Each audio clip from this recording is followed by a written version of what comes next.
Welcome to the Embedded Frontier podcast, where we explore modern embedded systems development techniques so that you and your team can develop faster, smarter firmware.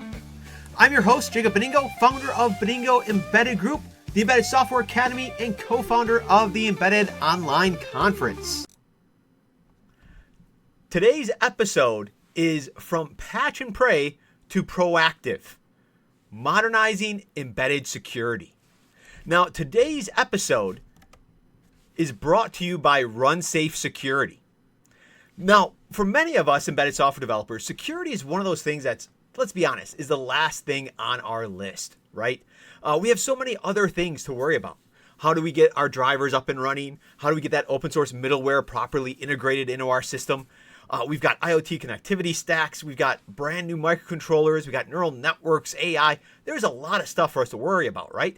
And I've generally found from working with dozens of teams and hundreds to thousands of engineers over the years is that security is one of the last things that we think about.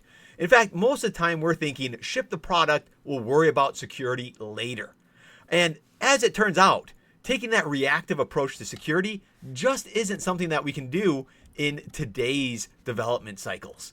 If you go with that approach, you're actually going to run into a lot of problems. And so what I want to do today is talk about this unpopular topic of security to help you understand what the vulnerabilities are that you could face launching your products into the field. And then we'll talk about some of the things that we can do to monitor security threats, make sure that we're actually following good development processes, along with some tools that we can use in order to make our systems a lot more secure. All right. So thinking about security, I come from a background where I work in real-time embedded systems. I started working on devices that were 8-bit parts, okay? Very small resource-constrained devices, control type of devices. Today, I work on lots of different systems ranging from safety-certified,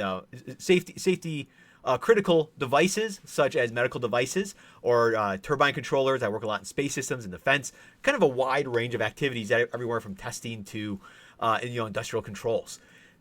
Even the devices that aren't connected to the internet still have security vulnerabilities that you need to be concerned with. And I found on multiple occasions that trying to push security off to the end of the day just isn't the right solution. Now, I know this is a fact because as I record this, we're nearing the end of the year. And several years ago, I actually had someone that came to me around this time, a week before Christmas, and they said, "Hey, I need a secure bootloader." And it was like, okay, that's great. You're thinking ahead. You want to do secure firmware updates in the field. This is fantastic. Let's talk about requirements. Let's talk about timing, all that normal stuff that you do from a business perspective, right? When you're trying to figure out what you're going to engineer. And this particular person was like, "Oh, I'm launching my product on January 1st. Okay, first of all, 3 weeks to do a secure bootloader or 2 weeks over Christmas break. It could be done, kind of tight. You got to have the right things in place."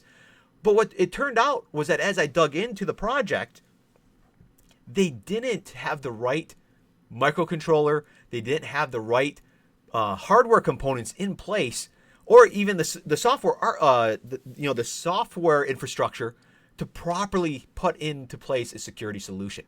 So here they were getting ready to launch a product, and they were reactively saying, "Oh, I need to be able to have security. I need to be able to securely update my devices in the field." And so they eventually, I'm sure, launched their devices, into the field in a way that was not secure. All right. That's the type of situation I don't want you to be in. Okay. And so first of all, we have to think about security up front. We don't want to reactively worry about security. As it turns out, there is, there are things, there's top dangers out there that are listed. There's like the CWE top 25 that talks about different vulnerabilities out there that your devices might have to worry about. For example, if I look at the last year's CWE top 25 most dangerous software weaknesses, they haven't been released for 2025 yet, as of this recording. But the ones from 2024, they're the common issues, right? Out of bounds writes, okay, was number 2 on the list. That was a problem, right? Overwriting your buffers. So that's something that no matter whether you are someone who is working on a connected device or an unconnected device, this is still a vulnerability in your system that could exist. Out of bound reads, that was number 6 on the list. Okay, again, not properly managing buffers. Use after free. hopefully many of you who are working with embedded software, hopefully you're not dynamically allocating memory. Hopefully you're using memory pools and more deterministic methods to allocate any memory. Hopefully you're doing it statically at compile time.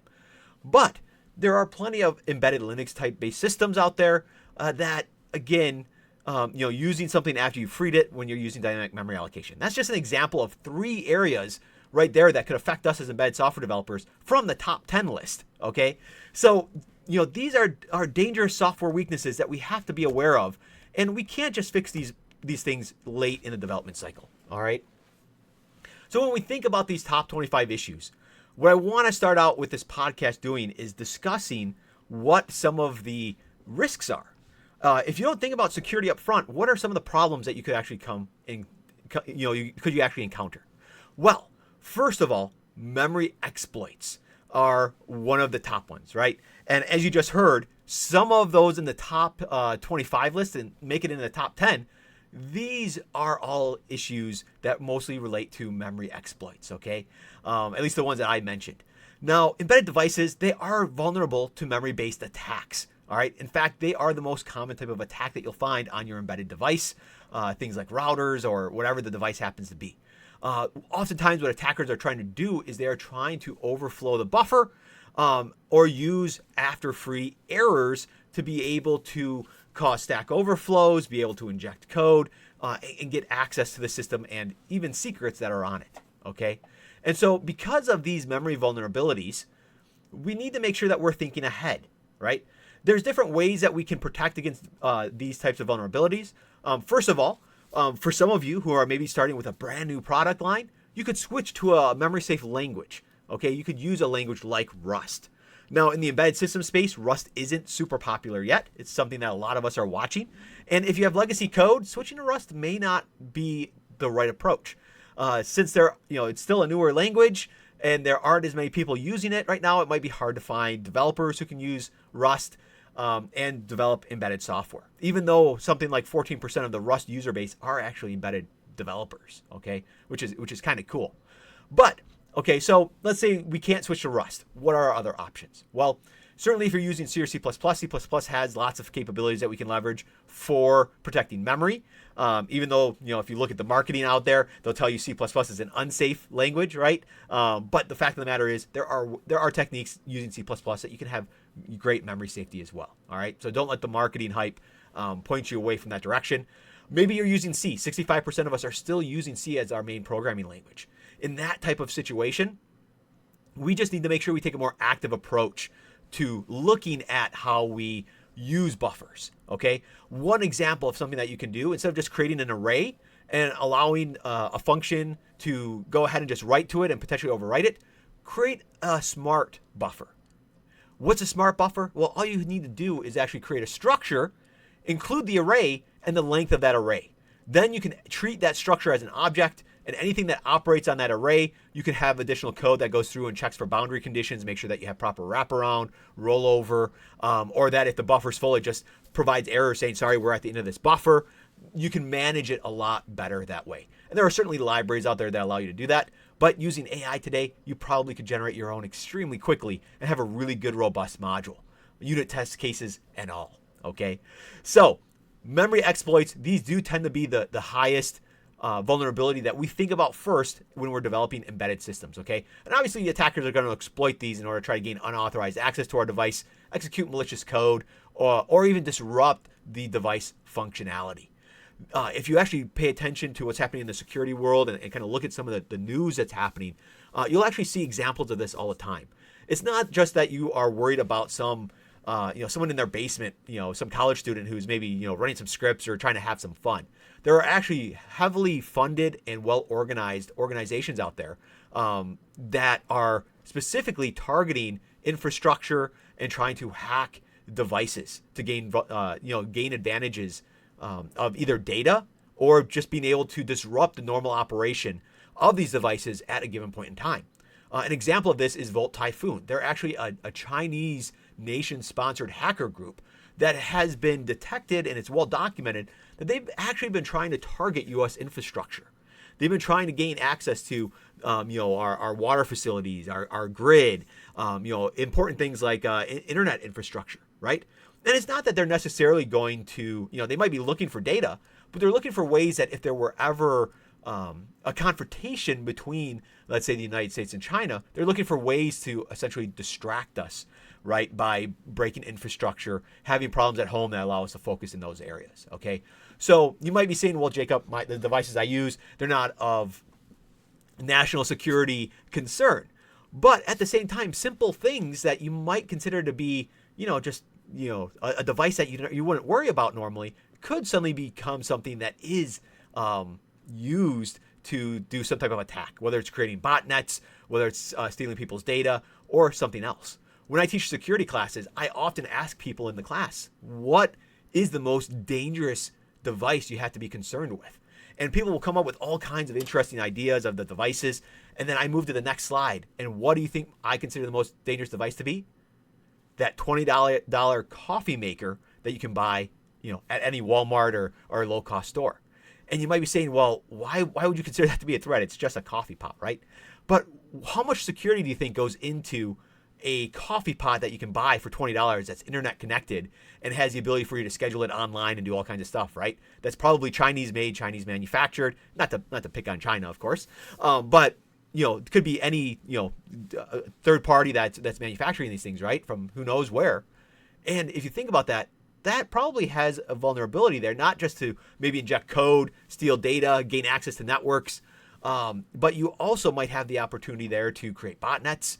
If you had enough of these devices in one single grid area, like geographic location, what happens if you turn them all on at once? There's a heater that probably draws at least 1,000 watts of power to heat water, right, as fast as possible. You suddenly could cause fluctuations in the grid that could cause problems, right? And so we often don't think about these things as embedded developers because we're not thinking about how can our device be used in a nefarious way, right? And so this is why we have to worry about memory exploits and really be concerned with security. Now, security doesn't just come down to being something that we're worried about on our device. We also have to worry about how our device might not just be exploited in the field, it might actually be exploited at the supply chain. There are examples where, they've actually shown that supply chain attacks have actually risen over the last several years by 700%. Okay, that's a lot. So, examples are like, maybe SolarWinds is a really good example here of this. This is a company that, essentially they are someone who supplies back-end information to people who are manufacturing. Okay, so they themselves they are focused on network products. So they monitor systems, they have database, log management. They're often used with like end-of-line testing, things like that. And so what you end up finding is that they offer this observability platform and monitoring tools, but hackers have at one point found a way that, hey, look, if we inject our code into their stuff and they sign it, we can actually push our own Trojans, our own code down through firmware updates to devices that are existing out in the field. Okay, whether those are devices or routers or whether they're in products, who knows, they could be washing machines, whatever that end product happens to be, right? And so from that perspective, what you find is that even your supply chain and how you manage it could be a potential threat. Think about end-of-line testing, right? If you give a manufacturer the ability to deploy code onto your device, that's a big risk, right? You need to make sure that you have secure programmers in place that are not just counting how many times you're deploying the software, but have signed keys to make sure that it's actually going on the right hardware and all of those types of things, all right? So you have to really think about where are the risks in your supply chain as well. Now, memory exploitations, the supply chain, thinking through that as well are problems. What about the life cycle of your device, right? A lot of devices today, I'm working with teams where we are creating platforms. And these platforms are software systems and hardware systems where we are expecting to, over the next 10 to 20 years, not just maintain a single product, but potentially create dozens of products off of that platform that support maybe, again, dozens of customers, right? Depending on the types of devices. We want to create the software once and the hardware platform and then reuse it as long as possible. Well, when that happens, suddenly we end up with this added security challenge. I don't know necessarily what the threats are going to be in the future, right? And so having the ability to patch vulnerabilities that exist certainly becomes something that we need to worry about. But at the same time, just worrying about being able to update firmware in the field, that's a reactive way of thinking about things. I really want to design my system to the best of my ability so that when it goes in the field, it's actually secure. I've thought about the different threats that I should be worried about.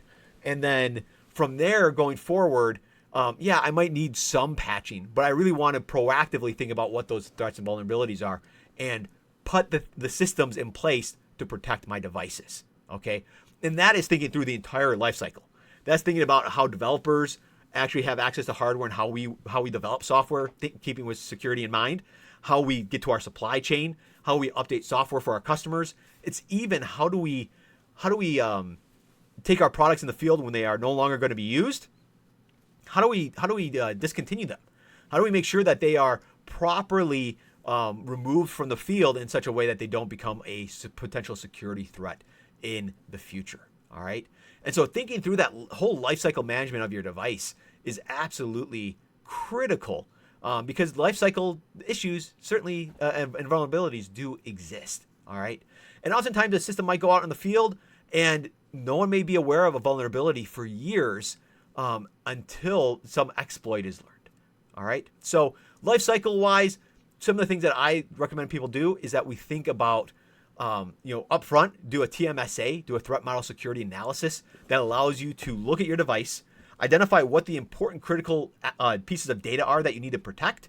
Think about the types of attacks that can go on that can be used to gain access to that data, and then you build a security solution around that. Okay, and when we think about a lifecycle, it's not just the design. You also have to think about the tools that are in place on your device and even in your pipelines to be able to protect and watch for security vulnerabilities.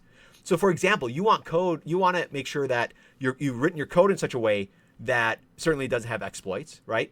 And then you want to make sure that you have dynamic analysis code that can run on your device, watching for security vulnerabilities, testing it for security vulnerabilities. You want to make sure in your pipeline, your CI/CD pipeline, you have static analysis tools that can perform testing and look for vulnerabilities as well. Okay. And then certainly when your device is out in the field, you want to be able to monitor it, make sure it's behaving properly, and have it identify any potential issues that might be happening from there as well. Okay. On top of that, in recent years, there's been this idea of SBOMs, right? If you're a hardware engineer, which many embedded software engineers, we come from a hardware background, so we're very familiar with bill of materials, right? It's our list of hardware parts that make up our system. If I want to build something, I provide my bill of materials, and then the manufacturer can go out, buy those parts, populate our boards, and now we have a product, right? Software also can have a bill of materials, especially today. If you were writing bare metal code, sure, you may not have, a software bill of materials, but today a lot of devices, especially connected devices, we're using open source software. We're using middleware stacks. We might be using open source operating systems. For example, you might take Zephyr as your main operating system. You might go out and get, a network connectivity stack. You might go and get a USB connectivity stack. You may go and get a file system. You might go and get, right? A Bluetooth connectivity stack, whatever it happens to be. That's a lot of open source software that you're now pulling into your system. Well, what happens if they discover a vulnerability in that software, right? In one of those software packages? How do you find out that there is an issue? Well, one of the things that you can do is you can generate a software bill of materials that lets you know this is what my software stack is actually made up of. And then you can monitor for that software stack whether there are new vulnerabilities that are being discovered, what those are, and whether there's patches and updates or other things that can be done to help improve your security situation. Okay, so I think that's really important to keep in mind that there's a lot that you can do in the life cycle of your device. Okay, so as we near the halfway point here, before we go too much further, I do want to take a moment and kind of share a little bit of information about Runtime Security, our sponsor for today. So before we continue, I want to take a moment to talk about something that affects every embedded team I work with, and that is memory safety and the growing risks in our software supply chain. And as I mentioned, today's sponsor is RunSafe Security, and they are actually working directly in this space So over the last few years, we have seen a massive rise in memory-based exploits like buffer overflows, use after free errors, and the kinds of vulnerabilities that regularly show up in the CWE top 25. Now, these aren't theoretical anymore. Nation-state actors, even your basement funtime hacker, have been targeting industrial and embedded systems through exactly these weaknesses. Now, the challenge is that most of us are still writing critical firmware in C and in C++. That gives us power and performance, but it also means the burden is on us to prevent these mistakes. Add in third-party libraries, open source dependencies, vendor code, and even AI-generated snippets, and it's harder than ever to know what's really inside of our firmware. Now, patch and pray just isn't cutting it anymore. Many devices stay in the field for 10 to 20 years, and even when a patch exists, rolling it out isn't always easy or possible. Now, RunSafe Security takes a little bit of a more proactive approach. Their platform gives teams visibility with build time SBOMs. It identifies known vulnerabilities and provides insight into risks that stem from memory-based behaviors. They also apply runtime protections that make memory exploits significantly harder to pull off, all without requiring you to rewrite code or redesign your system. Now, I personally like their approach because it aligns with the way modern firmware teams need to think. That's proactively, integrated into the development workflow, and focused on long-term resilience instead of one-off fixes in the field. Now, if you're working on embedded products and want a clear picture of your software or want to harden your devices before attackers get the chance, check out the link in the show notes to learn more about RunSafe Security. All right, so thank you, RunSafe Security. I really appreciate that. And I certainly encourage everybody to check that out. Now, kind of continuing on with our discussion here on some of the risks that we have in embedded systems for security, along with some of the things that we can do to help improve our security situation, I want to kind of point out next the real world impact that you can have with these vulnerabilities. Now, we've all heard about the theoretical ideas, right? Where, we might have, for example, someone could take down the grid, or someone could take out infrastructure, or someone could do this, or they could do that, right? And it's very theoretical. But these are actually things that happen in the field. I mean, think back to, I believe it was Stuxnet, right? Where the U.S. targeted Iranian centrifuges as part of their nuclear program in order to slow it down, right? They through a process were able to actually put code onto their devices that prevented the centrifuges from working the way that they were supposed to, right? And so what did that do? Well, it caused physical damage to the devices. It slowed them down. It made it so that infrastructure that they were trying to work with, wasn't able to do what it's supposed to. Now, right or wrong, I'm not going to make any judgments on anything that the countries are doing, but that's an example that comes to my mind of, here is how these exploits are actually being used today. And those devices were disconnected systems. Those weren't systems that were on the web. These were hardware systems that were disconnected from the web, and they were still able to be attacked in a very sophisticated way to prevent them from working. All right. So keep in mind that attackers are increasingly targeting low-level embedded systems because they often have weaker security than a network-facing software stack, right? And so you want to make sure that even if your system is disconnected, that you're thinking about security, that you're using secure firmware updates, that you're using signed certificates, that we're using hashing, that we're using tools like TrustZone or security processors to isolate pieces of software that need to run in a more secure manner and be isolated from the rest of the system, right? Oftentimes, you may hear security experts talking about how security through isolation, right? And the idea is that when you're developing a security solution, the more roadblocks you throw up in their way, right? The more you're able to isolate your hardware, you're able to isolate software, the better off your solution is actually going to be. Okay? So when I start to think about ways that an embedded software developer can protect themselves from a security standpoint, I think first off, we should be thinking about performing threat model security analyses. Okay, this is where you literally stop and you think up front about the data in your system that is the most important to protect. You might often hear me talk about software architecture that it's that you should use that data dictates design. Okay, part of data dictates design isn't just the fact that our software architectures are more scalable and flexible by allowing data to drive the architecture. Data is also really important early on in the development cycle to perform a security analysis. Okay, if I know what pieces of data I have, I can look at the data and first of all break them up into two different worlds. What data needs to be secured? Do I care about really locking down? Which data do I want to make sure maybe I care less about? And I can isolate from the data that's I want to protect the most. All right. And so that right there, doing a threat model security analysis, once I understand the different pieces of data, I can then look at each of those pieces of data and say, okay, what attacks are these pieces of data vulnerable to? Okay. Once I understand what attacks might be used, I can start to then figure out, okay, well, what are the counters for these attacks? Okay.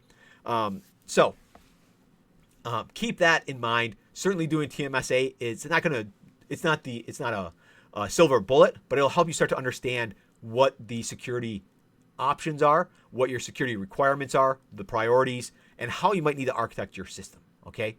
So that's kind of a first step. And again, keep in mind that we're trying to get away from patching. Patching is a reactive way to secure your system. Okay. It's not preventative. There's a lot that we can do from a preventative standpoint, okay? If you're just patching, that means that the vulnerability has already been found in the field and your device has been vulnerable for only God knows how long. It could have been a week or it could have been 5 years, right? And your devices could have been exploited. So patching, this is why we say patching is not really the solution, all right? You want to think upfront, and TMSA is one example of something that you can do upfront in order to fix that, okay? And certainly by the time a patch is applied, as I mentioned, attackers may have already exploited the vulnerability, okay? So that's not the approach we want to take, okay? So starting with a TMSA is a good approach. Certainly using hardware-based isolation is a second key element. There's solutions out there like ARM's Trust Zone, which basically has a single core processor, but it gives you a hardware-isolated secure processing environment that you can use. So that's a great solution if you're using single core parts. I've seen a lot of teams that I work with where we've gone to a multi-core approach where we use a single core as the security processor, and then we have the other core used essentially as our normal runtime environment that we're used to. Okay, and anything that needs to be protected or secure operations go on the security processor, and then we just use some interprocessor communication to make calls into the security processor to perform secure operations. All right, so that's an example of, again, hardware-wise, some of the things that we might do there in order to get the device to be a little bit more secure. Some other things that we should be thinking about, okay? When you think about security, complexity is certainly another issue that we need to take into account. You're not going to be able to necessarily identify all of the possible attacks that might be invented in the future, right? Especially as people start to use AI in the field to perform attacks. In fact, I just recently read within the last month where the first fully AI-based attack had actually been performed. And unfortunately, I can't remember the details of it. I'll have to look it up. But it was very interesting in that it was a team that essentially set up AI. They were actually able to trick. They were able to trick one of the big models to perform the attack by making the model think that it was just a research exercise. Okay, and so you have to now worry about LLMs being used in such a way, and agents and sub-agents and MCP servers all being used as part of a very sophisticated attack on a system, okay? And I know, as an embedded developer, it makes you go, oh my gosh, like, this is too much. Like, how am I supposed to do all this on top of everything else? And this is why we start to look at not just breaking our hardware up into those different areas and having isolated software components. This is where using tools are, to be able to do runtime observability, to be able to perform dynamic analysis on our systems to make sure that they are in good shape, and then being able to do static analysis on that software as well when we actually commit code to our repos to make sure that it actually works successfully. Okay, and this is where tools like RunSafe Security and their security platform help enable prevention rather than actually reaction, right? So I can react by just patching, which means my system's already vulnerable, or I can deploy solutions like RunSafe security platforms solutions that actually help us mitigate vulnerabilities in the devices before they are actually exploited, okay? And taking a proactive security approach in this way, it certainly helps us to reduce operational burden, right? I'm not having to necessarily constantly monitor what's happening, from a threat standpoint. I don't have to constantly be worried that my device is vulnerable, right? It can help minimize downtime because if a device does get a security vulnerability, we got to remove that device from the field for a while, right? Try to perform repairs or whatever it is based on the device. And more importantly, it keeps our devices, our embedded systems, resilient against modern threats. So as new threats are developed and are identified, using tools like this will help us to be proactive and make sure that our latest firmware is always up to date, and making sure that our device in the field is operating as expected without those vulnerabilities. Okay. Now, I personally think that SBOMs are a really cool tool for us to keep track of what's going on in our software. I work with real-time operating systems a lot, whether it's FreeRTOS, Zephyr. We have systems that we work with that are Linux-based. There are so many different software stacks that we use.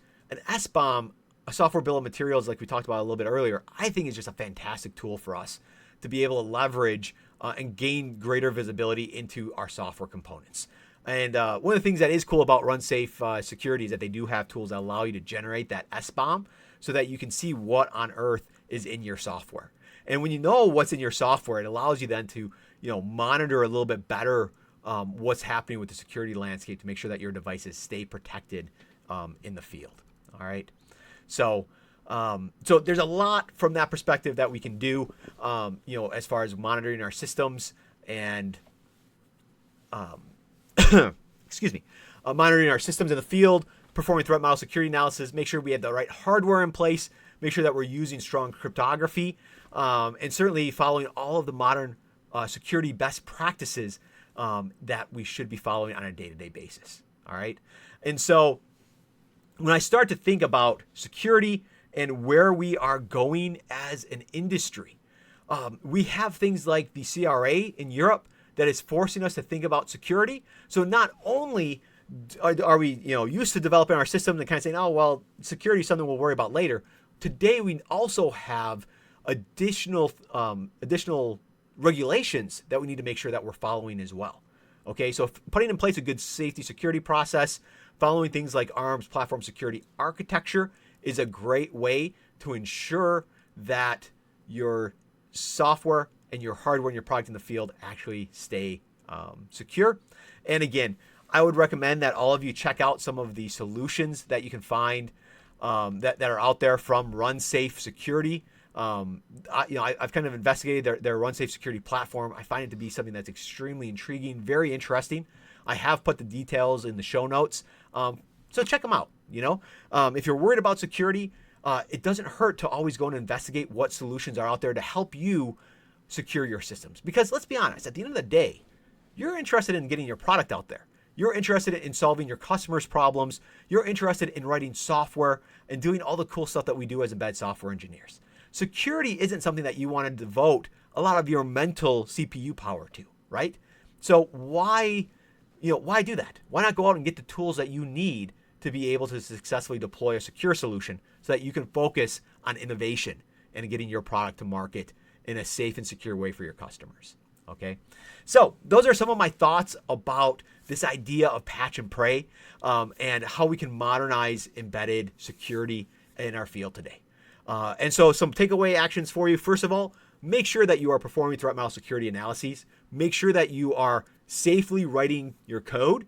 Be very cognizant, especially if you're using C or C++, on how you use buffers. How are you managing stacks? How are you managing your memory? Certainly using memory protection units is another great way to help isolate your runtime environments. So you can certainly use hardware isolation like memory protection units, like Trust Zone or multi-core processors to do that. But on top of that, we also need to think about the tools that allow us to observe our devices, allow us to watch for runtime attacks, and also perform some type of static analysis to make sure that our devices aren't vulnerable to security exploits. Okay, and so make sure that you think through that process. If you need to, draw out a roadmap. That's probably maybe one of my best recommendations. Draw out a roadmap. Identify, look through your entire life cycle. Starting at the developer or even at the design stage, and figure out what pieces need to be put in place.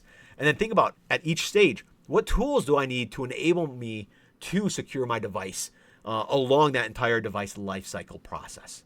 All right, and if you do that, you'll find that the chances are you'll be able to create a device that's actually secure. You'll have a much more modern solution. And for those of you who have been listening to my modernization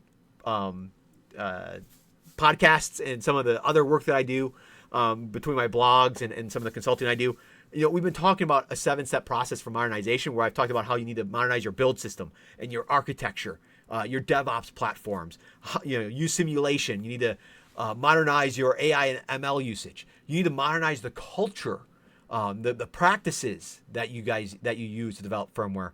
And then you also need a metrics scoreboard, right? Well, if there was one additional step that I would add to modernization for embedded developers, it would be security. Okay, security is absolutely important. It's something you can't overlook. If there was anything that you should actually be shifting left, it would be security. Okay, so I hear so many people talk about, oh, shift left, shift left. You shift too much stuff left, you end up with a big mountain on the left side of your development cycle, right? And what do we do as engineers? We grab a shovel and we dig through it, right? We dig a tunnel, and then we don't do everything. But security is one of those things we have to do. We have to think about it.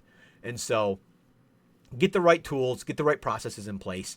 Security is king in modern embedded software development. Okay, so hopefully you found some useful tidbits here to help you understand the threats that we're facing as embedded developers to developing embedded systems, and also some ideas on tools, processes that you can look into to help you develop safer systems that are more secure. All right, and with that, I do want to give thanks again to RunSafe Security for sponsoring this episode. Be sure to check them out. I've placed a link to their site in the show notes. Thanks again. I look forward to talking with you all again soon. And in the meantime, happy coding.